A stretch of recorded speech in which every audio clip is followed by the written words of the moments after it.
আসসালামু আলাইকুম। Precise publication থেকে আপনাদের সবাইকে স্বাগত। আজকে আমরা আলোচনা করব আমাদের যে ধারাবাহিক ক্লাসগুলো এমসিকিউর উপর, যে আমরা ব্যাখ্যামূলক ক্লাসের আয়োজন করেছি। আমরা গত ক্লাসে একটা যে বিষয় টপিক নিয়ে কথা বলেছিলাম সেটা হচ্ছে ভৌত রসায়নের উন্নয়ন, পদার্থের অবস্থা, পদার্থের গঠন, পরমাণুর গঠন, ধাতব পদার্থ, তাদের যৌগসমূহ। তার প্রথম পর্ব থেকে আমরা 5টি গুরুত্বপূর্ণ প্রশ্ন নিয়ে কথা বলেছি। আজকে আমরা তার দ্বিতীয় পর্বে আরও 5টি প্রশ্ন নিয়ে আমরা কথা বলবো।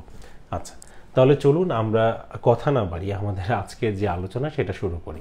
আমাদের প্রথম যে প্রশ্নটা দেখুন, সেটা হচ্ছে সালফিউরিক অ্যাসিডের একটি অণুতে মোট পরমাণু সংখ্যা কত।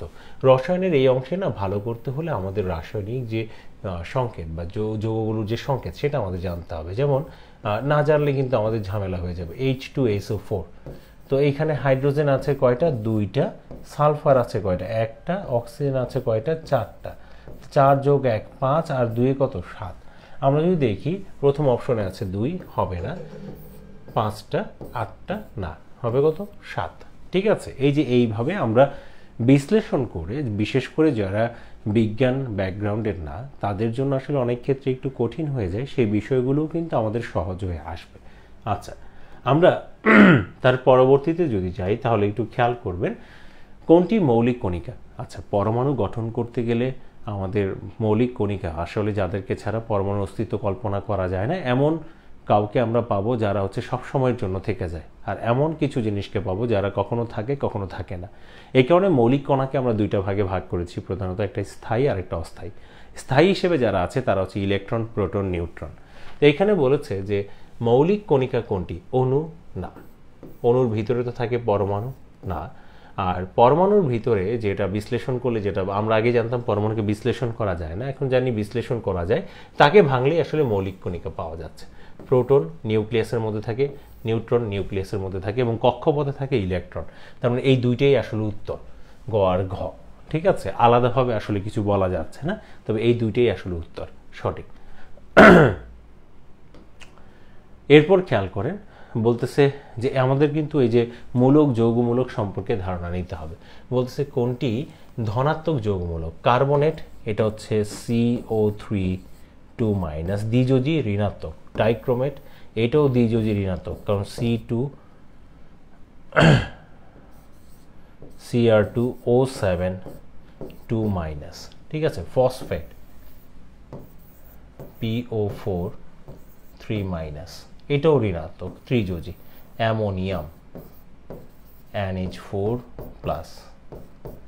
একযোজী ধনাত্মক। তাহলে এখানে আসলে উত্তরটা হচ্ছে কত? যেহেতু বাকি তিনটা হচ্ছে ঋণাত্মক, শুধুমাত্র এটাই হচ্ছে কি ধনাত্মক যৌগমূলক।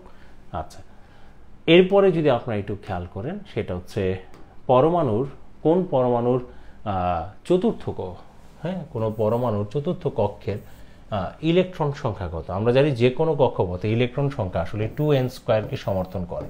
তো চতুর্থ কক্ষপথ মানে n এর মান হবে 4, তাহলে 4² ইন্টু হচ্ছে কত? 2। 4 দুগুণে 8, 8 দুগুণে কত? 16, তাহলে অ্যান্সার হবে 16। তো সরি, মানে 4² মানে 16, আর 16 দুগুণে কত? 32। ঠিক আছে, তো এই যে 16 দুগুণে 32, এই 32 আছে আপনার কোন জায়গায়? 4। ঠিক আছে, তাহলে আমরা জানি যে কোনো একটা কক্ষপথে এই যে মাঝখানে থাকে ইলেকট্রন বিন্যাসের ডায়াগ্রামে নিউক্লিয়াস, তার চারপাশে কক্ষপথ, কোনো একটা নির্দিষ্ট কক্ষপথে সর্বোচ্চ কতটা ইলেকট্রন থাকতে পারে সেটা হচ্ছে 2n² সূত্রকে সমর্থন করে। এখানে এনটা হচ্ছে কক্ষপথের নাম্বার। আমাদের এখানে বলে দিছি এন এর মান কত? 4। ওই 4 বসিয়েছি, 4² মানে 16, 16 দুগুণে কত? 32। আচ্ছা, এরপর দেখেন বলতেছে যে পরমাণুর নামকরণ করেন কে। আচ্ছা, প্রথম দিকে এই জায়গায় একটা বিষয়, আসলে নামকরণটা হয়েছে এ আর হচ্ছে টমস থেকে। অ্যাটমস মানে হচ্ছে এ মানে না, টমস মানে ভাগ করা, যাকে ভাগ করা যায় না, অ্যাটম, সেখান থেকে এসেছে অ্যাটম। এমন না যে অ্যাটম খান চাপার জোর বাড়ান। তো অ্যাটম যে বিষয়টা, ঠিক আছে, তো এটা নামকরণ করেছেন ডেমোক্রিটাস। বাট বাংলায় যদি বলি পরমাণু, এটা হচ্ছে ভারতীয় একজন বিজ্ঞানী, নাম হচ্ছে কনাদ, উনি আসলে নামকরণ করেছেন। ম্যাক্স প্লাঙ্ক নাম করেননি, হেরাক্লিটাস করেননি, আইনস্টাইন করেননি। তো ডেমোক্রিটাস অ্যাটম নামকরণ করেছেন, কণাদ হচ্ছে বাংলায় পরমাণু, যেটা সংস্কৃত শব্দ থেকে এসেছে আসলে পরমাণু, এটা ভারতীয় বিজ্ঞানী কণাদ নামকরণ করেছিলেন। তো এখন যেহেতু কণাদের কথা উল্লেখ নেই, তাহলে পরমাণু বলতে অ্যাটমটা কি এখন বুঝে নিব, আর সেটা হচ্ছে ডেমোক্রিটাস। কেমন? তো এটা একটু খেয়াল রাখতে হবে, মানে একটু ভালোভাবে জানলে তখন কিন্তু অ্যান্সার করাটা সহজ হয়। আচ্ছা, এবার আসেন সংকর ধাতু। এটা খুব ইম্পর্টেন্ট একটা টপিক। সংকর ধাতু এখানে বলছে পিতল। বেশ কয়েকটার বিষয় আমাদের জানতে হবে, তার মধ্যে অন্যতম হচ্ছে পিতল। এটা আমাদের মুখস্থ রাখতে হবে, কারণ একাধিক দুই বা ততোধিক পদার্থের সংমিশ্রণে নতুন পদার্থের আমরা সৃষ্টি করি, যেটাকে অ্যালয় বা সংকর ধাতু বলা হয়। আচ্ছা, তো এটা এই পিতলের মধ্যে থাকে তামা আর হচ্ছে কি আপনার দস্তা। এবং তামা কত পার্সেন্ট, দস্তা কত পার্সেন্ট, এর জন্য আমি আপনাদের সুবিধার জন্য বোঝার জন্য আমি একটা দিয়েছি। যেমন ধরেন এই যে ব্রোঞ্জ, তার মধ্যে থাকে তামা আর টিন, ম্যাক্সিমাম হচ্ছে তামা 90%, টিন হচ্ছে 10%। পিতল, তার মধ্যে তামা আর হচ্ছে দস্তা। জিঙ্ক হচ্ছে 20%, তামা হচ্ছে কত 80%। ঠিক আছে, গান মেটাল খুব ইম্পর্টেন্ট না, ডুরালুমিন এটা ইম্পর্টেন্ট, টাইপ মেটাল ইম্পর্টেন্ট না। তো এই যে ব্রাশ মানে পিতল, ব্রোঞ্জ, ঠিক আছে, এরকম জিনিসগুলো সম্পর্কে আমাদের কিন্তু একটু পড়তে হবে। আমাদের 19-এর বইয়ে এই শঙ্করের একটা চার্ট দেওয়া আছে, সেই চার্টটা রসায়ন বইয়ে আপনারা যদি পড়েন তাহলে মোটামুটিভাবে ওইখান থেকেই কমন পাবেন ইনশাল্লাহ।